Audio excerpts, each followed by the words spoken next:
মুক্তির পর থেকেই বক্স অফিসে দাপট দেখাচ্ছে ধুরন্ধর 2।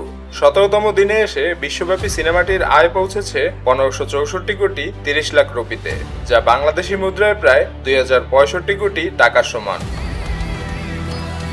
আদিত্য ধর পরিচালিত এই সিনেমাটি আয়ের হিসেবে ইতিমধ্যেই জায়গা করে নিয়েছে দাঙ্গাল, বাহুবলী 2 এবং পুষ্পা 2 এর মতো ব্লকবাস্টারের পাশে। শুধু একক সিনেমা নয়, ধুরন্ধর ফ্র্যাঞ্চাইজির 2 কিস্তি মিলিয়ে মোট আয় দাঁড়িয়েছে 2871 কোটি 65 লাখ রুপিতে, যা বাহুবলী ও পুষ্পা সিরিজের সম্মিলিত আয়কেও ছাড়িয়ে গেছে। সিনেমা বাণিজ্যের তথ্য বিশ্লেষক সংস্থা স্যাকনিল জানায়, 17তম দিনে শুধু ভারতেই সিনেমাটির আয় হয়েছে 25 কোটি 65 লাখ রুপি।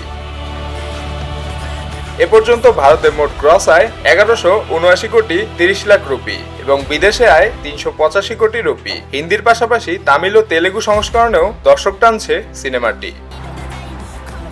প্রথম সপ্তাহে আয় ছিল 674 কোটি 17 লাখ রুপি, দ্বিতীয় সপ্তাহে 263 কোটি 15 লাখ। মুক্তির 11 দিনের মাথাতেই এটি প্রথম কিস্তির মোট আয়ের রেকর্ড ছাড়িয়ে যায়। দ্বিতীয় সপ্তাহের আয়েও পিছনে ফেলেছে জওয়ান এবং কেজিএফ 2 কে। বর্তমানে ভারত জুড়ে 9979টি প্রেক্ষাগৃহে চলছে প্রদর্শনী।